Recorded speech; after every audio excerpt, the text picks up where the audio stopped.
beloved Boss Mike Cervera. Puntahan ho natin itong kay Sara Duterte. Bumanat na naman sa Malacanang, mga kababayan. Oo, eto na. President Sara Duterte, sina Pangulong Bongbong Marcos at Congressman Martin Romualdez. Oh, alam nyo, tong si Sara talaga maidugtong at maidugtong lang si Pangulo no? Pagka ho pakikinggan nyo yung kanyang mga sinasabi, wala naman tira kay Pangulo. Oo, walang tira. Nagmumukha lang tanga si Sara Sa totoo lang ho. Si Sara ho siguro yung umaasa na mananalo pa bilang Pangulo. Malabo. Wala na hong boboto dyan at kokonti na lang nga ho sila. Dahil nga po, napapatunayan ng kanilang mga taga-suporta kung anong klase at kung ano lang yung kakayanang isipin. Kaya ganyan yung mga DDS. Kaya tinatawag na tanga, bobo, mga mangmang. Kasi nga ho, yan ang katotohanan. Bobo, tanga, mangmang talaga. Di po ba? Eto na. Pakinggan ho ninyo yung pong mga sinasabi ni Sara Duterte. At wala hong direkta na maisasangkot talaga si Pangulo dito sa issue ni Martin Romualdez. Oo, ganun ho katanga si Sara. Sabi ng bise, mahina ang gobyerno. Nako. Habang kumikita raw ng kickback mula sa iligal na sugal si Romualdez. Kita nyo mga kababayan ko, talagang sabit si Pangulong Bongbong Marcos sa kung ano man yung ginagawang katarantaduhan netong si Martin Romualdez. Oo. At pinaratangan na kumikita daw sa illegal na sugal ang si Martin Romualdez. Oo. Pero hindi anong koneksyon kung kumikita ni si Martin Romualdez, anong koneksyon ni Pangulo? Kung si Martin lang naman ang pinaparatangan. Pero bakit bit-bit lagi, sabit lagi yung pangalan ni Pangulong Bongbong pag si Sara ang bumanat? Oo, yun. Ikot naman ang palasyo at ni Romualdez, puro kasinungalingan yan. Nako. Yan ang dating speaker. Sinungaling naman talaga yung si Sara Hindi po ba yan yung may issue ng pagnanakaw Guni. At imbento lang yan ng na-impeach na Vice Presidente. Nako. Sa frontline na balitang yan, si Mean Losban. Sa press conference, Tingnan nyo ho mga kababayan kung gaano katangat si Raulo talaga. Tingnan nyo itsura mga kababayan ko. Press con yan. Tignan nyo itsura kung ano itsura mga kababayan. Nasa press con, mga kababayan, parang baliw kung nakikipag-usap sa mga taga-press. Tingnan nyo, kakamot-kamot ng ulo. Parang may tama sa ulo talaga to. Oo. May sayad talaga, conference ni Vice tingnan nyo, President Sara bubu. Mga kababayan, bubu talaga. Oo. Mahina ulo nito. Ito na. Vice Presidente. Nasa frontline na balitang yan, si Mean Losban. Tignan nyo. Sa press conference ni Vice President Sara Duterte matapos dumalo sa pagdinig ng Senado para sa 2026 budget ng kanyang opisina, Maganda-ganda pa make-up niyan ngayon, mga kababayan ko. sinabi niyang tila walang ginagawa ang Administrasyong Marcos sa pang-aabuso sa mga institusyon ng gobyerno. Bobo, di ba? Wala daw ginagawa. Kaya nga bumuo na nga ho ng independent commission si Pangulong Bongbong para panagutin itong mga nangyaring pagnanakaw sa pondo ng bayan.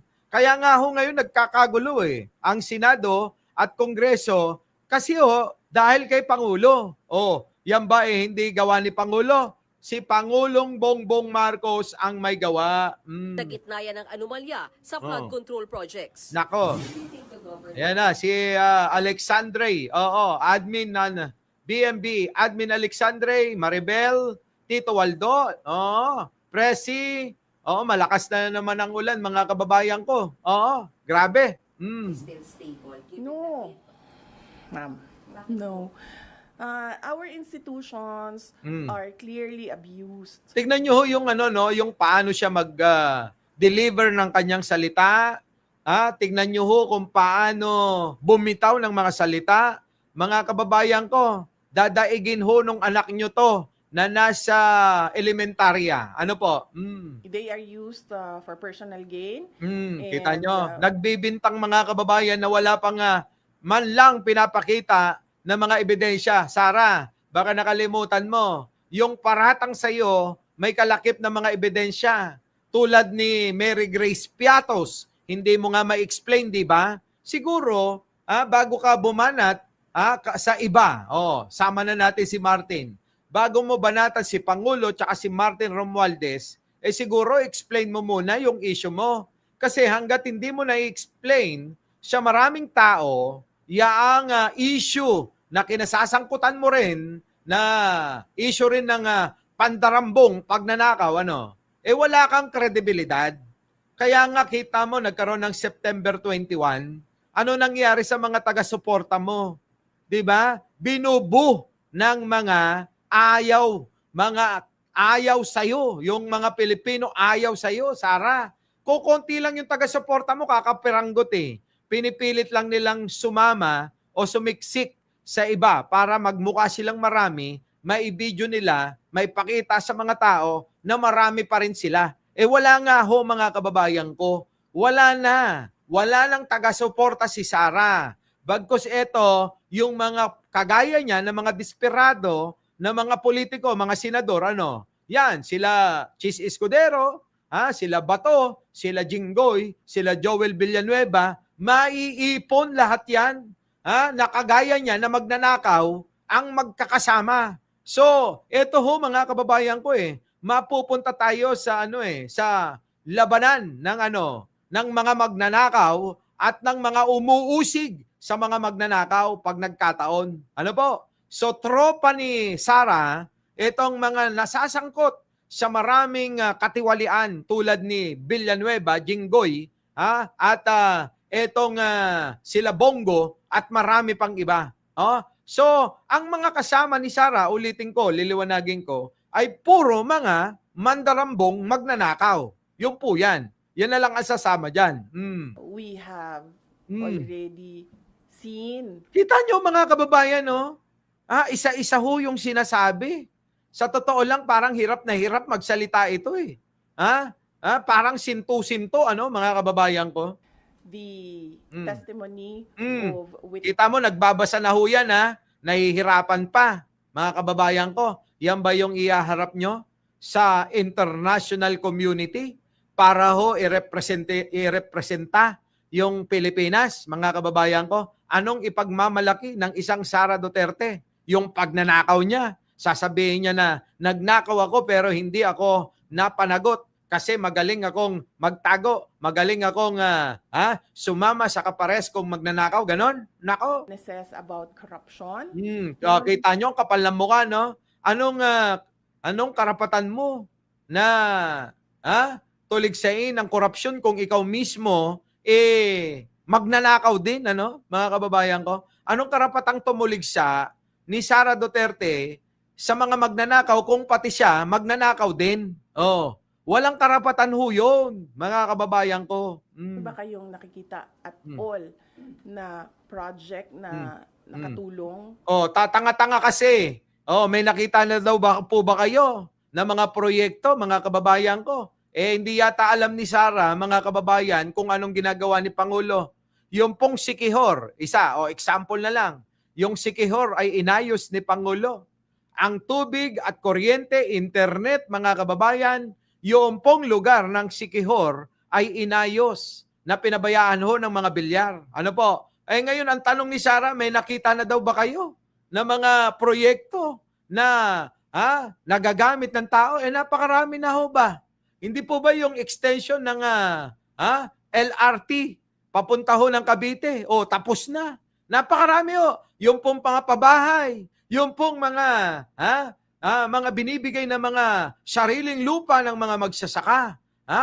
Yung pong mga bahay lang ho, napakarami hong pinamimigay ni Pangulo di po ba? Yaan kasi ang problema, kapag kaho ang isang vice presidente, unang-una, tatanga-tanga.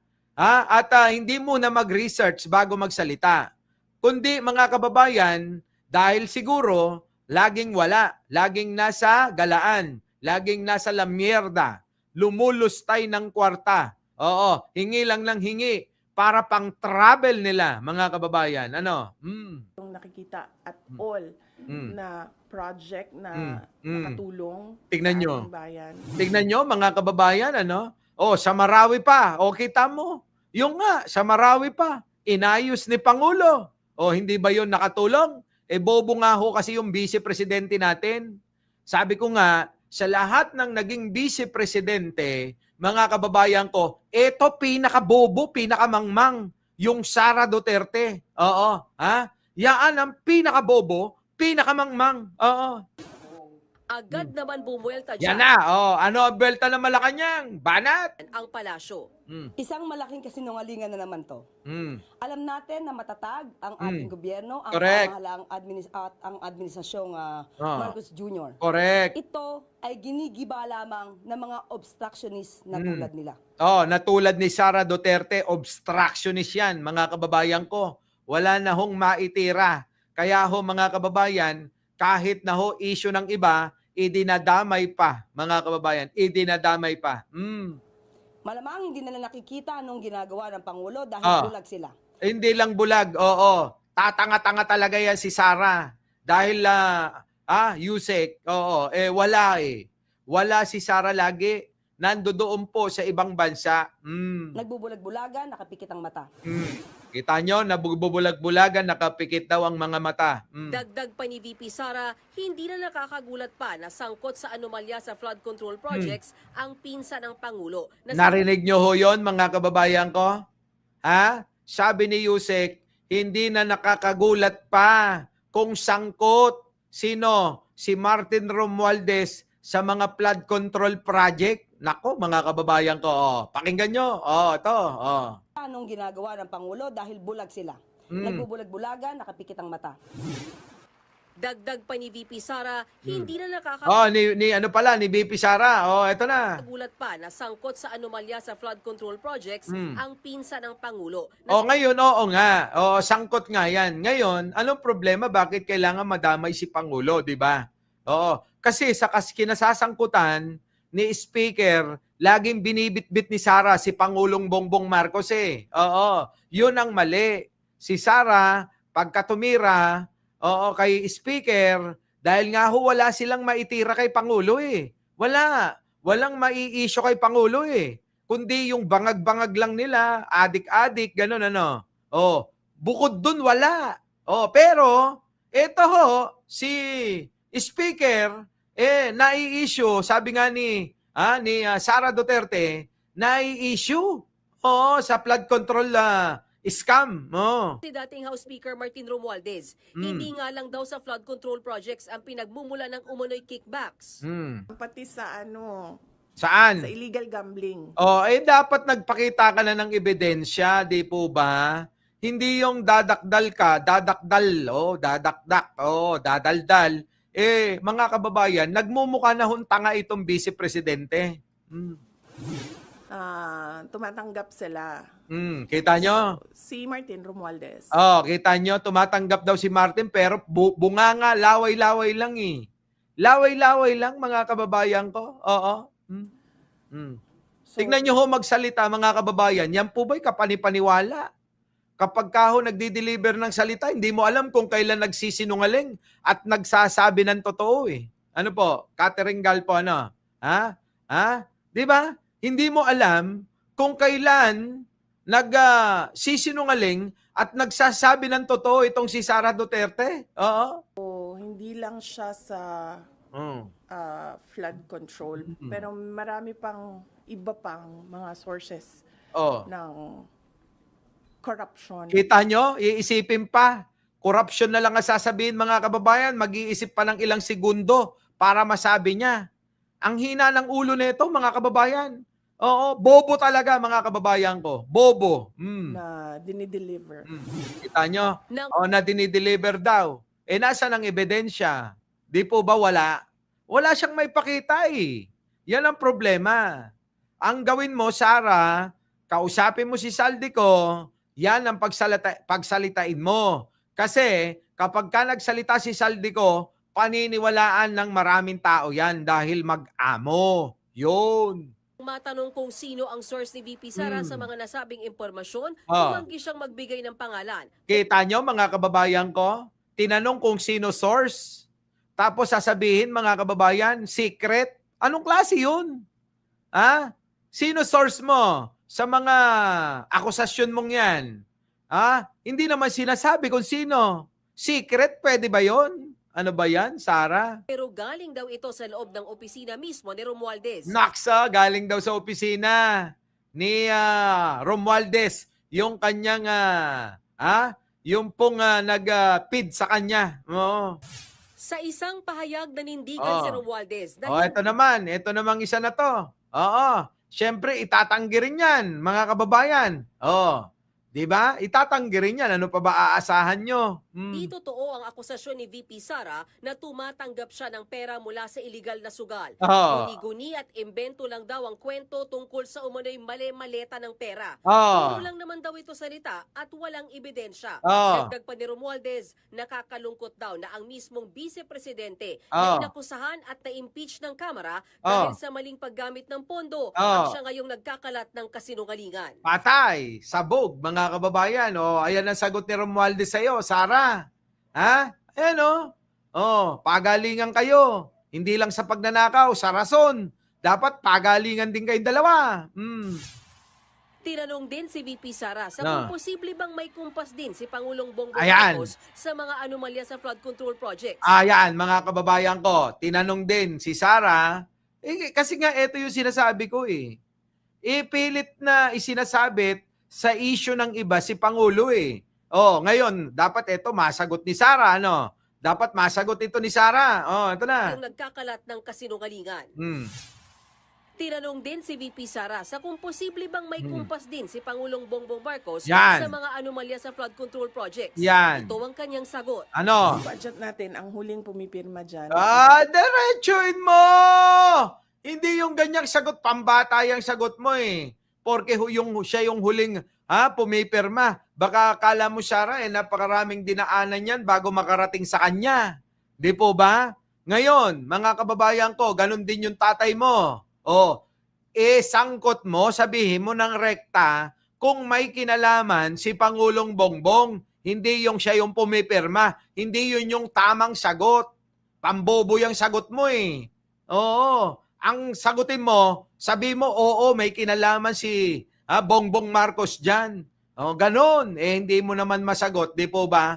Hindi ho masagot ng rekta eh. Kaya nga ho mga kababayan, alam nyo, ibang klase yung utak ni Sara, bobo talaga. VP Sara sa kung posible bang may kumpas din si Pangulong Bongbong Marcos sa mga anomalya sa flood control projects. Yan. Ito ang kanyang sagot. Budget natin, ang huling pumipirma dyan, ang Pangulo. Para siya maging batas, para yan ma-operationalize, para natin ma-implement yung batas na yan. Walang direktang sagot siya ng palasyo pero giniit nitong kumpas ng Pangulo ang dahilan kaya may investigasyon ngayon. Kita nyo, walang sagot mga kababayan. Tama bang sagot yon? Siya yung huling pumipirma. Marami hong mga pinagdaanan na ho yan. Dumaan na sa Kongreso, sa Senado, at dumaan pa sa kanyang gabinete bago ho pirmahan yan. Ngayon, ito ang sagot ng Malacanang. Ang Pangulo mismo ang nagpasimula ng pag-iimbestiga na ito. Nako. Hindi tulad nung nakaraang administrasyon, anong nakita niyong pagbuyan niyang. Ang opinyon ng ang nais lamang ay manira ng gobyerno at siraan ng ating Pangulo. Kita nyo? Wala tayo makikitang anumang magandang salita mula sa kanya. Diba? Patay, sabog. Talagang alam nyo, kontraperlo sa pangangatwiran na itong si Attorney Claire ni Sara Duterte, no? Malayong-malayo sa pangangatwiran. Mga kababayan ko, kung tayo ay hahanap ng magiging presidente, nakakahiya ho itong si Sara Duterte.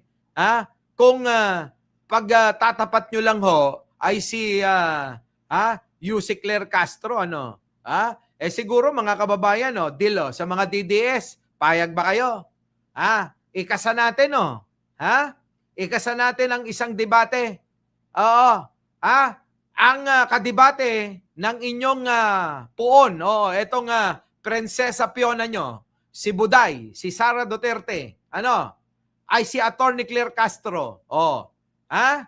Papayag kaya sila, mga kababayan, para magkaalamanan na ang utak ni Sara ay hindi talaga pang-presidente. Payag kaya, kakasa kaya? Ikasa natin, sa mga DDS, nananawagan ako. Baka gusto nyong ilaban sa isang friendly debate. Etong inyong si Sara, kay Attorney Claire lang, silang dalawa lang, mga kababayan. Ikasa natin to. Ano kaya mangyayari, mga kababayan ko? No? Kung magdidebate, pagdebatihan, mga kababayan, yung pong lahat ng gustong lahat ng issue ni Sara na gusto niya, pwede. Yun, para may partida na. Ano po? Sa tingin nyo, sino ang mananalo? Kung sakali, bulungan natin si Attorney Claire. Nanonood minsan yan sa atin. Attorney Claire, baka naman, payag ka ba? Kasanan na natin to. Magdebate kayong dalawa netong pinupuon ng mga tatanga-tangang mga DDS.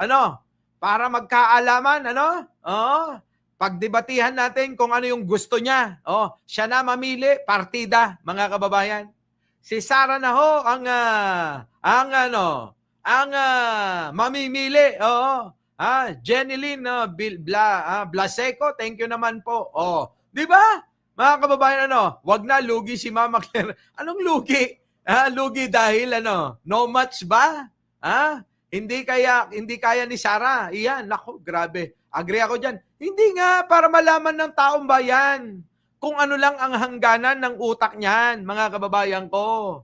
'Di ba? Alangan naman na ipadebate niyo to kay Dilema, mga kababayan ko. Di lalong hindi to kakain ng alikabok ito, 'di ba, mga kababayan? So, ngayon panawagan natin. Total naman nanonood kayong lahat kay Attorney Claire.